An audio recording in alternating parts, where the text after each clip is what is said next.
Personīgi es zinu un ticu tam, ka paši iedzīvotāji, tieši tāpat kā mēs, esam galvenie tie, kas arī var kaut ko izdarīt un spēj mainīt lietas, uzlabot dzīvi, uzlabot tas, kur mūsu bērniem sportot, atpūsties, gan mācīties.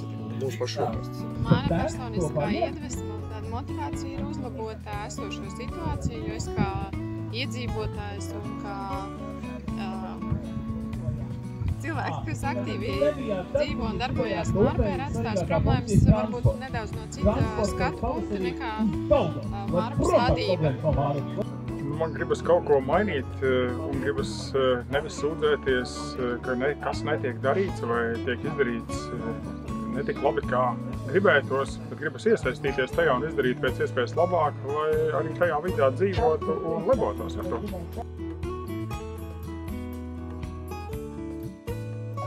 Visus iedzīvotājus dabūt ir nereāli, bet ir aktīvākiem tiešām ir jāapvienojās.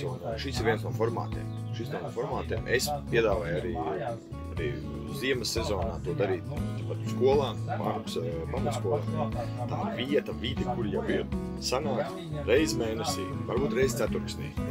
Sanāk kopā un tiešām atvērt jautājums, kas ir aktuāli, ko mēs arī šodien dzirdam. Formāts ir, vieta pat ir, vienkārši vajag uzsaukt. Palielināt iesaisti droši vien, visvienkāršākā atbilde ir komunikācija.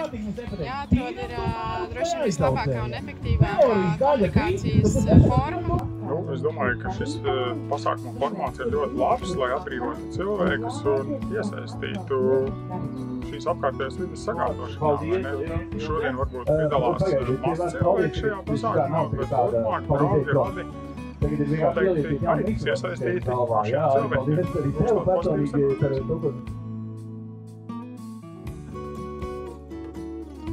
Man personīgi ir vairākas kopienas Mārupē, gan uzņēmēju, gan BMX, gan skolas kopiena.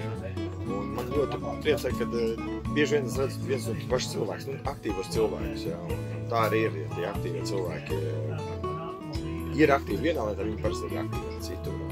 Prieks, ka es redzu, man prieks, ka ne tikai sanāk, bet arī realizē. Mēs paši taisam sacensības, mēs paši esam jaunas izglītības programmas esam ieviesuši. Tā kā to var izdarīt un to jau daram. Tā kā pārējiem jāpienāk klāt, jāpieslēdzas. Dzīvotāju kopiena, kas ir aktīvā daļa, tos mēs satiekam dažādos pasākumos un vietās, kur tiek runāts par Mārupi kā tādu un Mārupas attīstību. Jā, definīcijas nezinu, bet es domāju, tie vienotie mērķi, par ko mēs esam vienoti un vēlamies, šajā mūsu vidē, kurā mēs dzīvojam, ko te būtu.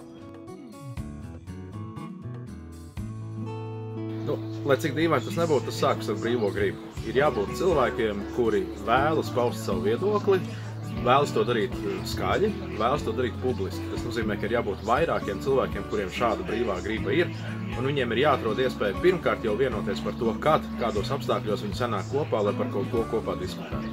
Tas ir pats sākums. Brīvā griba ļoti individuāli, cilvēciski, personiski izvērsta. Mums ir jāmaina domāšana.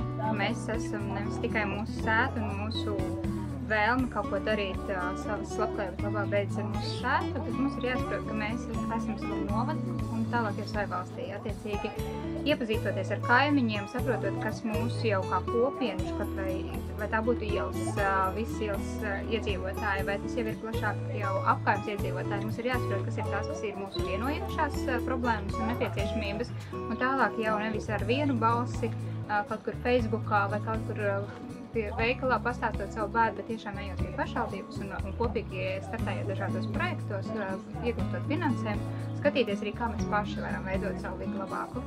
Iedzīvotāji ir aktīvi tad, kad viņiem ir kaut kāda veida nepieciešamība kaut kādas lietas uzlabot vai mainīt. Ja viņiem kaut kas trūkst. Līdzīgi arī mēs BMX sporta parkā uzsākām šo iniciatīvu, jo mums šādas vidas šeit nebija 11 gadus atpakaļ, tādas iespējas nebija. Un mēs daži entuziastu grupiņi uzsākām šo iniciatīvu ar cerību, ka kādreiz nākotnē šie cilvēki, kuriem arī tas varētu būt interesanti, iesaistīsies šādās aktivitātēs, un šo 11 gadu laikā mēs šo vidi tikai tā esam pilnveidojuši, un es domāju, ka tā ir visās jomās.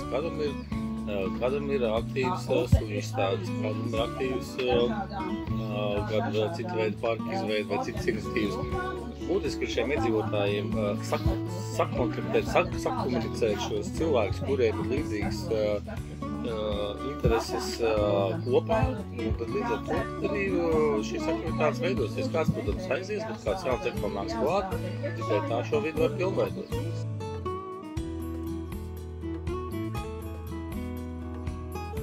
Tas ir tāds, kurā jebkurš solis ir pārdomāts un izdiskutēts ar sabiedrību vai vietējās kopienas pārstāvjiem ar skaidru sapratni, ka šajā gadījumā izpildvara jeb pašvaldība ir tikai tehnisks iedzīvotāju ideju īstenošanas, pielāgošanas, uzlabošanas vai kopīgi radīta dizaina īstenošanas instruments, nekas vairāk. Jāsaka, ka mēs tuvojamies šim mērķim, lai mēs varētu sevi saukt tādu novadu, jo šobrīd visai labi iedzīvotāji ir sapratuši, kā strādā Mārupmūs mājas projekta konkursu, un tieši šis ir konkurss, ar kuru aktīvās grupas un kopienas spēja sniegt papildinājumu savam novadam, organizēt dažādus gan svētkus, gan pasākumus, lekciju ciklus. Un tas ir tas, kā tas arī notiek, ja tieši šis pieprasījums ir vajadzība un ir attiecīgi. Mēs saprotam, ka mēs paši spējam arī šo nišu aizpildīt, kādēļ gan ne. Tāds novads, tādā novadā mēs dzīvojam šobrīd, jo būtiskākais, lai dažādas iniciatīvas varētu realizēt, ir cilvēku resursi. Ja šie cilvēki ir, tad attiecīgi viņi varētu kaut kādas savu veidu lietas sakārtot, viņi kopā sanākt un arī sadarbībā vienojās par to, kā šos darbus izdarīt. Es uzskatu, ka mēs šeit šādā vidē dzīvojam.